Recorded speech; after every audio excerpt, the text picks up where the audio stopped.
بسم اللہ الرحمن الرحیم نحمدہ ونصلی علی رسولہ الکریم اما بعد۔ 8واں پارہ 2 حصوں پر مشتمل ہے۔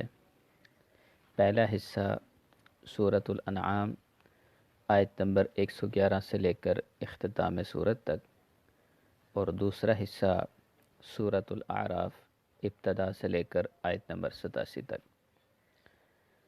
7ویں پارے کے اختتام پر مشرکین کا ذکر تھا، جو اللہ کی قسمیں اٹھا کر کہتے تھے اگر کوئی ہمیں حسی معجزہ دکھایا جائے تو ہم ایمان لے آئیں گے۔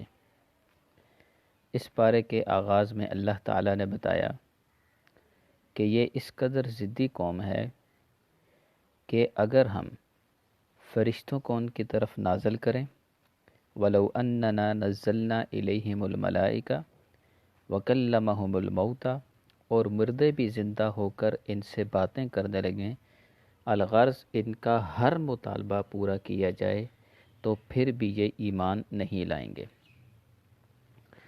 چنانچہ آپ علیہ الصلاۃ والسلام کو تسلی دیتے ہوئے اللہ تعالیٰ نے فرمایا کہ یہ صرف آپ کے ساتھ ہی نہیں بلکہ ہر نبی کے ساتھ جنی اور انسی شیاطین نے یہی رویہ اختیار کیا۔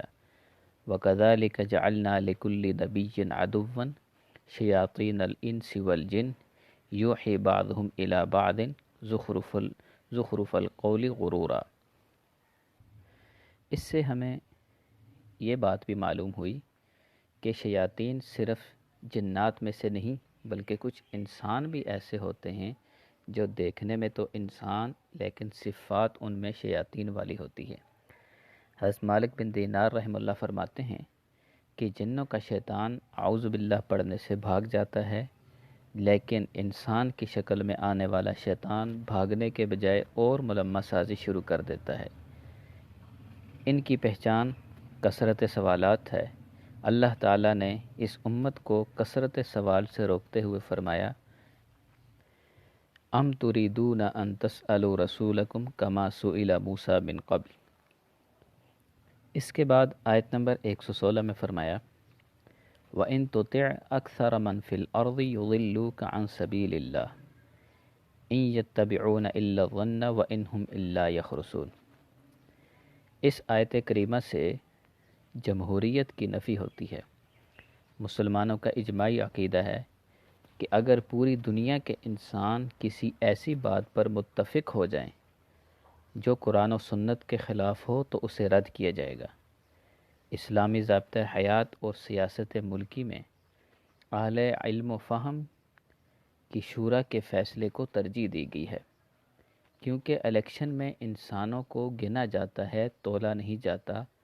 اگر ایک طرف 90 علماء، صلحاء، اتقیاء، مفتی، ڈاکٹر، پروفیسر، اسکالر ہوں اور دوسری طرف 100 جاہل ہوں تو کثرت کے اصول کے تحت حکمرانی 100 جاہلوں کو ملتی ہے۔ اس کے بعد آیت نمبر 136 اور 37 میں مشرکین کی چند حماقتوں کا ذکر کیا کہ وہ زمین سے حاصل ہونے والے غلے اور چوپاؤں میں اللہ کا اور شرکاء کا حصہ الگ الگ کرتے، اور شرکاء کا حصہ اللہ کے حصے میں نہیں ملنے دیتے تھے، لیکن اگر اللہ کا حصہ شرکاء کے حصے میں مل جاتا تو اسے برا نہ سمجھتے اور کہتے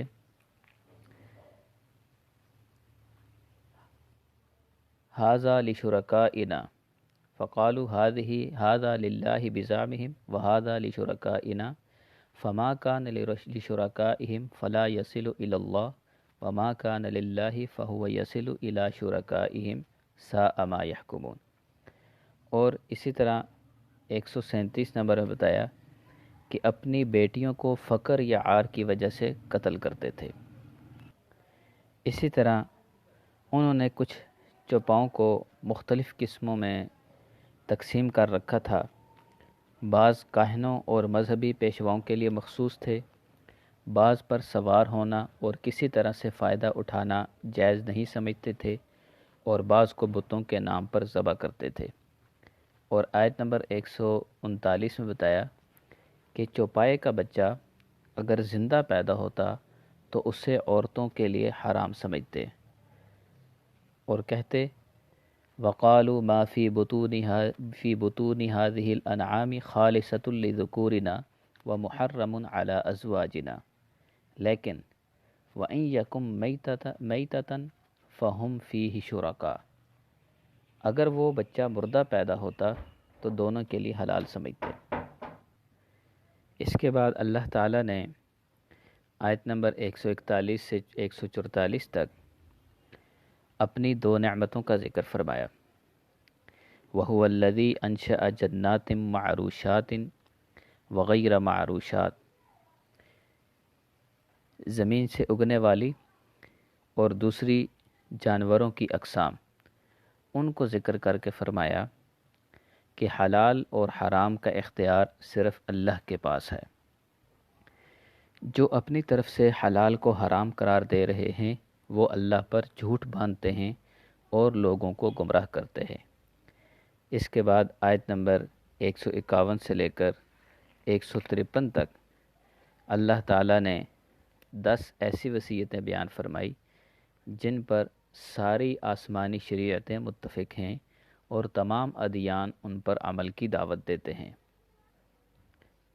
فرمایا قُلْ تَعَالَوْا أَتْلُ مَا حَرَّمَ رَبُّكُمْ عَلَيْكُمْ أَلَّا تُشْرِكُوا بِهِ شَيْئًا وَبِالْوَالِدَيْنِ إِحْسَانًا وَلَا تَقْتُلُوا أَوْلَادَكُمْ مِنْ إِمْلَاقٍ، ان میں فرمایا کہ پہلے نمبر پر شرک نہ کیا جائے، والدین کے ساتھ اچھا سلوک کیا جائے، فقر کے ڈر سے اولاد کو قتل نہ کیا جائے، ظاہری اور باطنی ہر قسم کی برائیوں سے بچا جائے، ناحق قتل نہ کیا جائے، یتیم کے مال میں ناجائز تصرف نہ کیا جائے، ناپ تول کو پورا کیا جائے، بات کرتے ہوئے انصاف کو مد نظر رکھنا چاہیے، اللہ کے عہد کو پورا کیا جائے اور صراط مستقیم کی اتباع کی جائے۔ اور آیت نمبر 161 تھا 163 تک اللہ تعالیٰ نے آپ علیہ السلام کو حکم دیا کہ آپ اعلان کر دیجئے کہ اللہ نے مجھے ملت ابراہیمی اور صراط مستقیم کی ہدایت دی ہے، اور ان صلاتی و نسکی و محیای و مماتی للہ رب العالمین، اور میرے تمام اعمال، نماز، قربانی، زندگی، موت، سب کچھ اللہ ہی کے لیے ہے، اور میں اس کے ساتھ کسی کو شریک نہیں ٹھہراتا، اور اسی چیز کا مجھے حکم دیا گیا ہے۔ دوسرا حصہ سورۃ الاعراف ابتدا سے لے کر آیت نمبر 87 پر مشتمل ہے۔ اس میں بھی 6 باتیں مذکور ہے۔ سورۃ الاعراف ترتیب کے اعتبار سے 7ویں اور نزول کے اعتبار سے 39ویں نمبر پر نازل ہوئی، اور یہ مکی صورت ہے۔ اس میں 2 سے 6 آیات اور 24 رکوع ہیں۔ اعراف جنت اور جہنم کے درمیان میں ایک جگہ ہے۔ اس صورت میں اس کا ذکر ہے، اسی وجہ سے اسے سورۃ الاعراف کہتے ہیں۔ اور اس کا ماقبل صورتوں سے ربط ایسے سمجھیے کہ سورہ بقرہ اور آل عمران سمجھنے سے عقائد کے لحاظ سے گمراہی کی دلدل میں انسان نہیں گرے گا، اور عورت، دولت، جائیداد کے مسائل سمجھ لینے کے بعد معاشرے میں گندگی کا شکار نہیں ہوگا۔ پھر اس کے بعد آخرت کا جنت، جہنم اور ان کے درمیان اعراف کا معاملہ ہے۔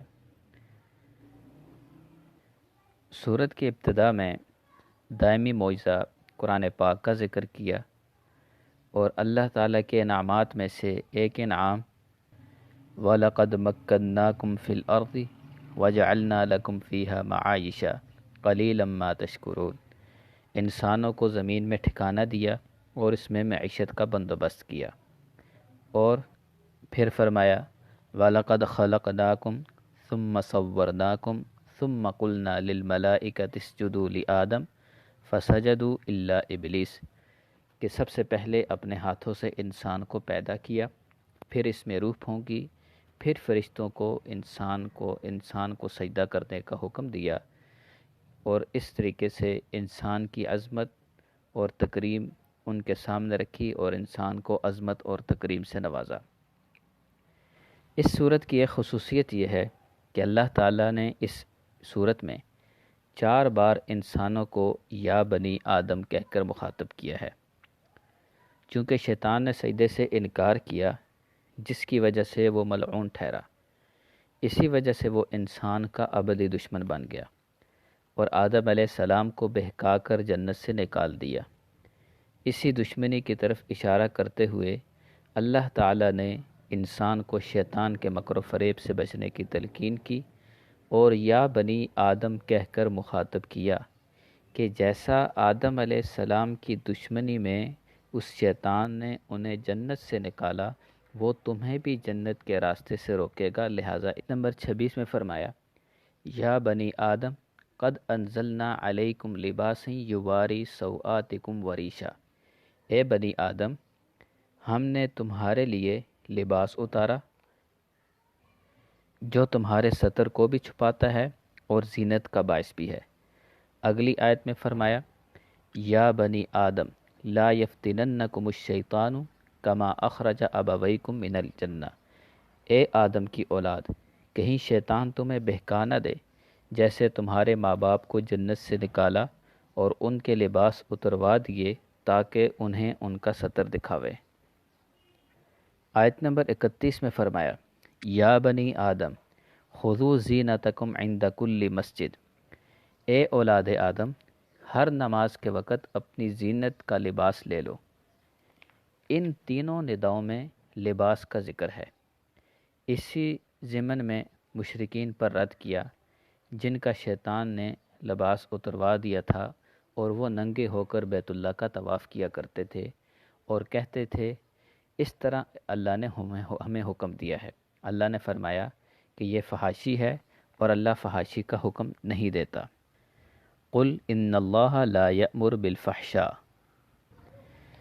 آج مغربی میڈیا بھی شیطانی روش پر چلتے ہوئے لباس کو اتارنے کی کوشش کر رہا ہے اور بے حیائی اور فحاشی کو فروغ دے رہا ہے۔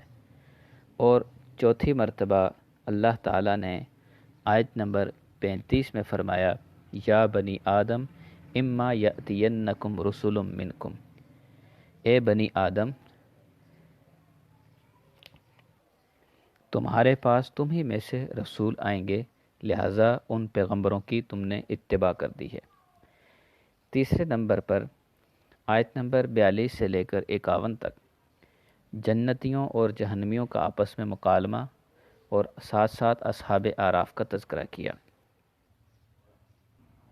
جنتی جہنمیوں کو پکار کر کہیں گے وَنَادَى أَصْحَابُ الْجَنَّةِ أَصْحَابَ النَّارِ أَنْ قَدْ وَجَدْنَا مَا وَعَدَنَا رَبُّنَا حَقًّا فَهَلْ وَجَدْتُم مَّا وَعَدَ رَبُّكُمْ حَقًّا قَالُوا نَعَمْ، کہ جنتی کہیں گے آج اللہ کے وعدوں کے سچ ہونے کا یقین آیا کہ نہیں؟ تو جہنمی جواب دیں گے ہاں ہم نے وعدوں کو سچا اور برحق پایا۔ پھر کہیں گے کہ ہمیں کھانے پینے کے لیے کچھ دو۔ وَنَادَى أَصْحَابُ النَّارِ أَصْحَابَ الْجَنَّةِ أَنْ أَفِيضُوا عَلَيْنَا مِنَ الْمَاءِ أَوْ مِمَّا رَزَقَكُمُ اللَّهُ، تو جواب میں جنتی کہیں گے کہ یہ نعمتیں اللہ نے کافروں پر حرام کر دی ہیں۔ تیسرا گروہ وہ جو مومن ہوگا لیکن نامہ اعمال برابر ہونے کی وجہ سے جنت نہیں جا سکیں گے اور نہ ہی جہنم میں، بلکہ جنت اور جہنم کے درمیان مقام اعراف پر ہوں گے۔ وہ بھی جنتیوں کو دیکھ کر جنت میں جانے کی تمنا کریں گے، جہنمیوں کو دیکھ کر اس سے پناہ مانگیں گے۔ کچھ عرصے بعد اللہ ان کو بھی جنت میں داخل ہونے کی اجازت مرحمت فرمائیں گے۔ اس کے بعد 7ویں رکوع میں اللہ تعالیٰ نے قدرت کے اہم دلائل بیان فرماتے ہیں کہ 7 زمین و آسمان کو اس نے پیدا کیا، عرش جس کی وسعت کا اندازہ خیال میں بھی نہیں کیا جا سکتا اس پر مستوی ہوا، سورج، چاند، ستارے، یہ ہر ایک کا اپنا مدار ہے جس میں وہ چل رہا ہے، بادلوں کا ہواؤں کے ذریعے اٹھا کر چلانا، ان سے پانی برسا کر زمین سے نباتات کا اگانا۔ اس کے بعد آخر میں اللہ تعالیٰ نے 5 انبیاء کرام علیہم السلام کے قصے، حضرت نوح علیہ السلام، حضرت ہود علیہ السلام، حضرت صالح علیہ السلام، حضرت لوط علیہ السلام، حضرت شعیب علیہ السلام، ان کے واقعات کو اختصار کے ساتھ بیان فرمایا اور ان واقعات کو بیان کرنے سے مقصود مخالفین کی ایذاؤں پر آپ علیہ السلام کو تسلی دینا اور متکبروں کے برے انجام اور نیکوکاروں کے اچھے انجام کی خبر دینا ہے، اور آپ علیہ السلام کی نبوت کی سچائی کی دلیل دینا تھا کہ امی ہونے کے باوجود تاریخ کے واقعات حقائق کے مطابق پیش فرما رہے ہیں۔ اس کے ساتھ ساتھ آیت نمبر 55 میں دعا کا ایک ادب بھی اللہ تعالیٰ نے بتایا، ادعوا ربکم تضرعا وخفیہ انہ لا یحب المعتدین، کہ دعا عاجزی اور آہستگی کے ساتھ اللہ تعالیٰ سے مانگو، اللہ کو آہستگی کے ساتھ پکارو۔ یہاں سے ایک مسئلہ آمین کے متعلق بھی معلوم ہوا۔ آمین بھی دعا ہے، اور دعا میں اللہ کا حکم ہے کہ آہستہ پکارو۔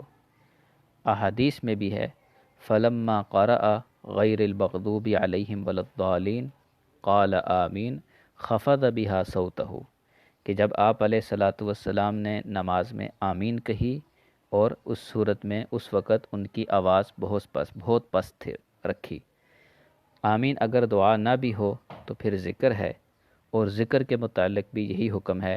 سورہ اعراف کی آیت نمبر 205 میں ہے، وَاذْكُرْ رَبَّكَ فِي نَفْسِكَ تَضَرُّعًا وَخِیفًا، کہ اللہ کا ذکر دل میں کرو، پس آمین آہستہ کہنی چاہیے۔ جہاں اونچی آمین ثابت ہے وہاں تعلیماً ہے کہ نبی علیہ السلام نے کسی نماز میں اونچی آواز میں آمین کہی تو وہاں تعلیماً ہے، مطلب کبھی کبھار آپ علیہ السلام نے اونچی آمین کہی تاکہ صحابہ کو معلوم ہو جائے کہ یہاں آمین کہنا ہے۔ اللہ تعالی ہمیں قرآن پاک کو سمجھ کر اس کے مطابق عمل کرنے کی توفیق عطا فرمائے۔ وآخر دعوانا ان الحمد للہ رب العالمین۔